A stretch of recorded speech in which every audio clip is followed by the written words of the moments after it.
pinagpalang umaga pong muli po sa atin pong lahat.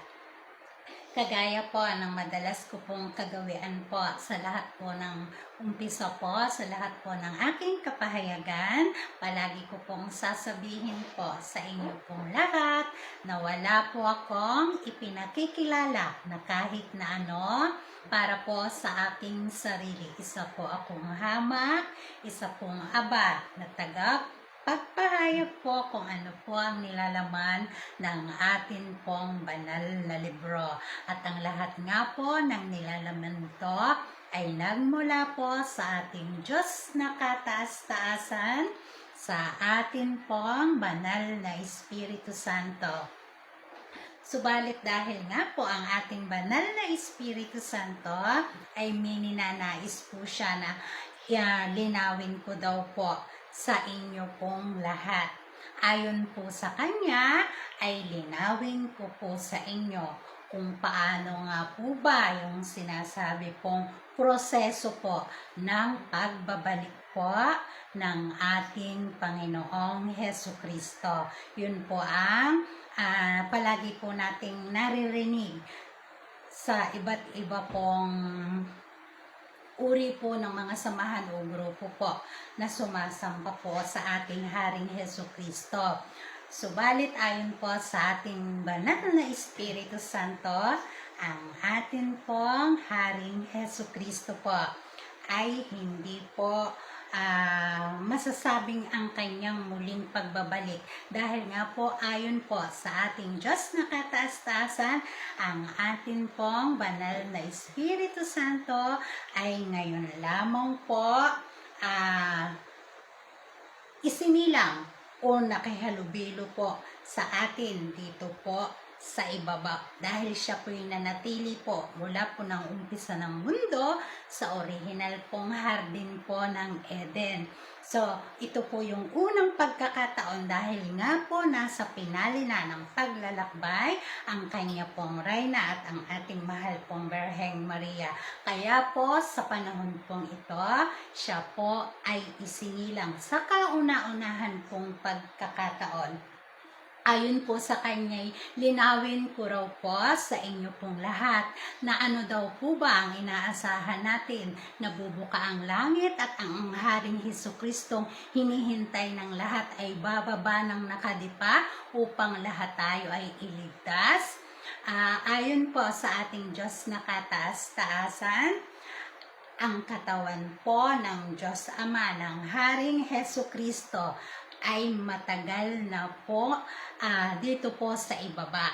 Siya po ay isinilang dito po sa sanlibutan. At dahil nga po ang bansang Pilipinas ang sinasabing karugtong ng Hardin ng Eden, sa bansa pong ito siya iniluwal. Subalit pagkaluwal po ng ating Haring Hesukristo, burado po ang alaala niya kung sino ba siya. Kaya ang kanyang pong Espiritu po ng Diyos Ama ay naghintay pa po ng tama pong panahon upang yun pong kanyang katawan po ay kanya pong lukuban.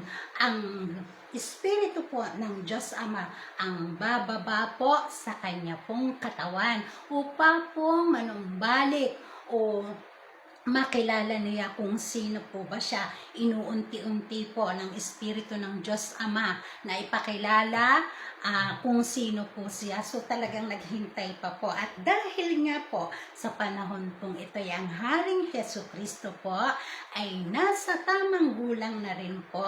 Ang Espiritu po niya ang unti-unti pong nagpapaunawa rin sa kanya sa kapanahunan po kung sino po ba talaga siya. Gaya po ng ating mahal na Birheng Maria, mula po nung siya'y mawalay sa kanyang mag-aama, sa umpisa pa lang po ng mundo'y nakihalubilo na po dito po sa ibaba ang ating mahal na Birheng Maria. Subalit dahil nga po burado ang kanyang alaala at limot kung ano at sino at saan ba ang pinagmulan niya, ang atin pong mahal na Birheng Maria na katawan naman po ng ating Diyos na kataas-taasan, ng atin pong banal na Espiritu Santo'y napakatagal na panahon pong nakikipamuhay po dito po sa atin sa ibaba.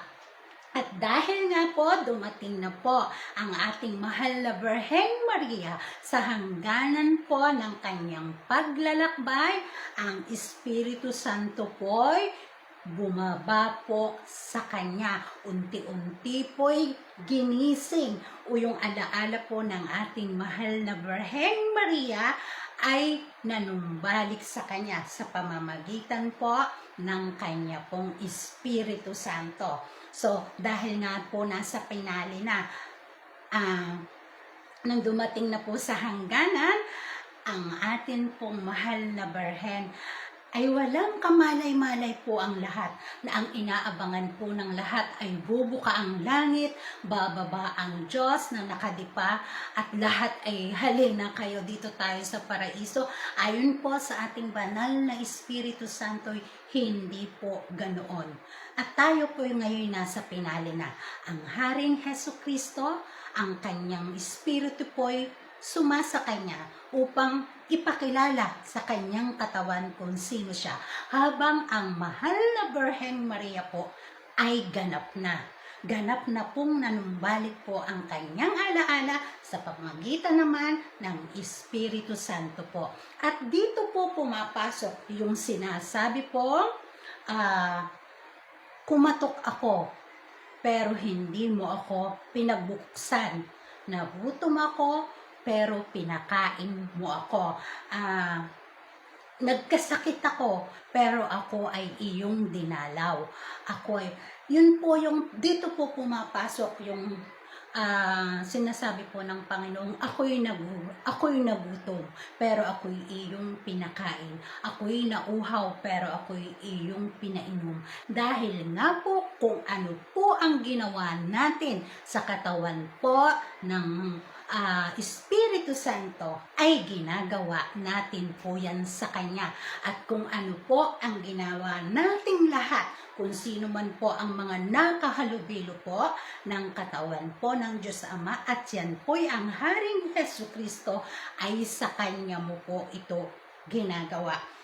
Kung ilang beses, kung paano nyo po tinrato ang katawan ng Espiritu Santo, ang inyo pong tinatrato ay ang Espiritu Santo po. Kaya lahat po tayo ay palaging maging mabuti, maging maingat po sa pagtrato po, kahit po sa pinakahamak at pinaka-aba po na inyo pong makakasalamuha po sa lahat po ng panahon, dahil hindi po natin alam na maaaring ang ating tinutugis, ang ating sinisiraan, ang ating pinipintasan, ang ating hinahamak, ang ating ginigipit, ang ating ipinapapatay ay wala pong iba kundi ang Diyos na po pala, ang katawan na po pala ng Diyos na kataas-taasan, at ang atin pong palaging hinahamak o lagi po nating sinisira ay maaari din po palang yan na po pala ang nag-iisa pong katawan ng ating Diyos Ama, ang ating pong Haring Hesukristo. Matagal na po, ang dalawa po, ang Haring Hesukristo, ang mahal na Birheng Maria po, ay pareho pong nasa sapat na gulang na. So, matagal na po nating kahalubilo po ang katawan po ng tunay pong Panginoon.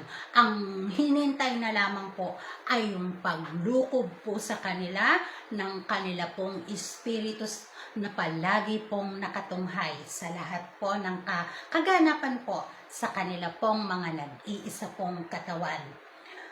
Ayon po sa ating banal na Espiritu Santo, bagamat mahirap po'y pagsusumikapan ko po, unti-unti po, na maipahayag ko po ito sa inyo palagi ng mas klarado po at mas malinaw. Palagi po tayong maging maingat sa pagtrato po sa ating kapwa, dahil maaaring isa po dyan ayun po pala ang katawan ng ating Panginoon. Wala na po tayong oras, hanggang sa muli po.